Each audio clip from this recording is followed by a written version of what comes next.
Hello, cappuccino. It is time to make snowflakes. Okay, we're going to be making paper snowflakes using paper and scissors. The best type of paper to use for making paper snowflakes is actually coffee filters. So if you happen to have some coffee filters at the house, okay, this is what they normally look like. They're like this. You put them in your coffee machine if you happen to have one of those. These are the easiest to work with because it's really thin paper. But you can also make snowflakes by using any kind of paper. If you are starting with a piece of paper, you do need to be able to make it into a square. Okay, to get started, you need to be able to make it into a square. So to make a square out of any old random piece of paper, so for example, I have some scratch paper that I was doing some math on earlier today. So if I take this math that I was doing and I want to make it into a square, I can take one corner of it and I can bring it over to the other edge so that it matches up and then fold it down.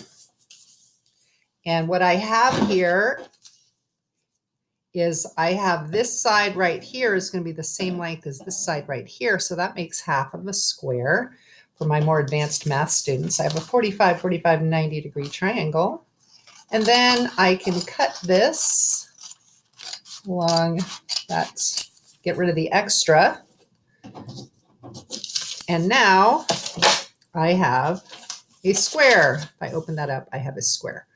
All right, so I kind of already want it folded in half, but I don't actually want it folded in half that way. What I want is I want it folded in half this way, because the next thing I'm going to do is I need to fold it into thirds. So I folded it in half like a hot dog, took my square, folded it in half, and now I'm going to fold it into thirds. So to fold it into thirds, I need to find the halfway point. There's my halfway point. And I'm going to fold it up kind of like a cone. I'm going to fold it up like that. And then the other side is going to fold up like that so that it overlaps exactly. So this edge is going to be folded inside this edge. And this edge has to match up exactly. So this is the hardest part of the whole process, is getting this folded into 3 equal parts. Nope, too far. Oh, yeah. So this is the real tricky part. There, that looks pretty good. Once I have that done, okay, I have that done, then I'm going to fold that in half again. Fold it in half again. And then I'm going to cut off the extra. So in Desmos, I showed you a little template for making a snowflake, and it looked like that. And this is a 30, 60, 90 degree triangle for my geometry and above students, the 30, 60, 90 triangle. And now I can cut this into my snowflake. So as we saw in Desmos, all I have to do is take out pieces of the paper here. So I can cut it. I can use Desmos to make a plan on how I want to cut it, but I can go ahead and cut it, take out a bunch of this extra paper. The more that I cut off, the cooler it's going to look. The more delicate and snowflakey it's going to look. Do not cut all the way across it because then you'll destroy it. All right, so I took off a bunch, and now when I open it up, carefully open it up. See what's happening? Careful, careful, careful. I have a snowflake. Da-da-da. Okay, snowflake is symmetrical 6 ways. Okay, it's got 6 points to it. Symmetrical like that.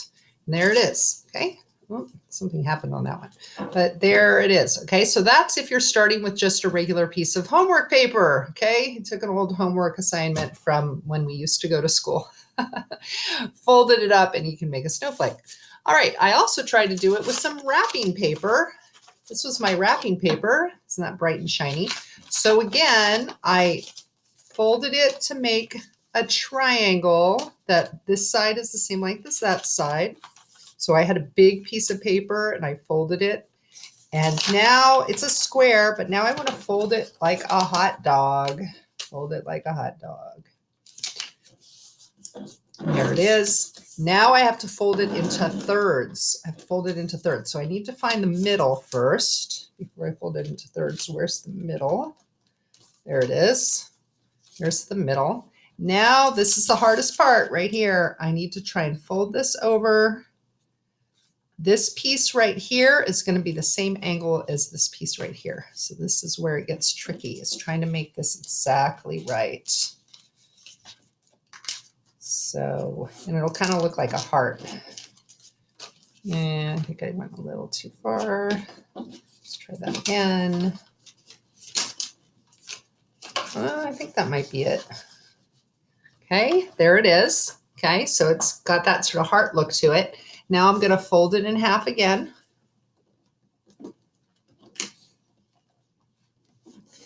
And now I'm going to cut off this part so that I have a triangle. So cut off the extra. So now I have a triangle. And now I can cut it up.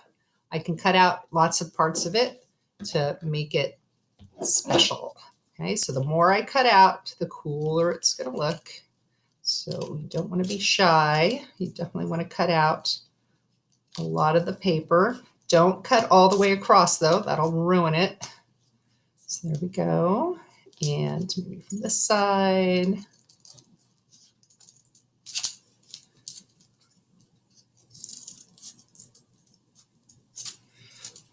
Da, da, da. That. And I don't know, I'm just messing around. I could use the Desmos activity to help me plan this. That might have been cool. All right, so I took off a lot of it, and now I'm ready to open it up and see what it looks like.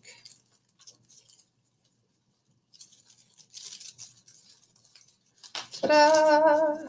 I got a beautiful snowflake made out of wrapping paper. So that looks pretty cool. That's not bad at all. All right, so I was saying the easiest paper to use is actually if you have a coffee filter. So here is a coffee filter, and you want to start by folding it in half. So if I take my coffee filter and I fold it in half, and then I need to fold it into thirds, but before I do that, I'm going to find where's the center. There's the center. So there's my center right there. And I'm going to fold this over. So this piece is going to be the same size as that piece. I'm going to be congruent for my geometry students. Congruent angles. I'll fold that over. See, it's so much easier to do this with a coffee filter. It's really nice. Once I folded it in thirds, I have to fold it again. Fold it in half again. And then look, it's already kind of like that 30, 60, 90 triangle. I could cut it off here if I wanted to, but I don't have to. I can go ahead and just start cutting away. So it's a lot easier to cut a coffee filter. So check out, I can do something kind of cool here. See that shape that I just made? That is going to turn out to be a heart. And I can do some diamonds. I can do all kinds of fancy things. It's really easy to cut with the paper like this. And I can do other interesting shapes in here. So I can actually do like curvy stuff. Not that any actual snowflake has ever been curvy. They're usually made of all straight lines. Okay, so I can do interesting things, and then maybe just cut off a whole bunch more. The more you cut off, the more interesting it's going to look. Okay, and then what about here? What should I do here? I think I'll just cut off a whole bunch of it. All right, so here it is, all cut away. Looks kind of interesting. Let's open it up and see how it looks. See, I got some heart shapes on that. Ta-da! There it is. Kind of hard to see. I need to put it on a dark background so you can see my snowflake. There it is. There's my snowflake. All right. So here was the one that I did out of wrapping paper. That was pretty cool. And here was the first one that I did out of old homework. Yay, old homework. Okay, so any kind of paper, you can do it. The thinner the paper, though, the easier it is to cut it. So this one is the easiest to cut. You can make the most intricate designs. All right, have fun.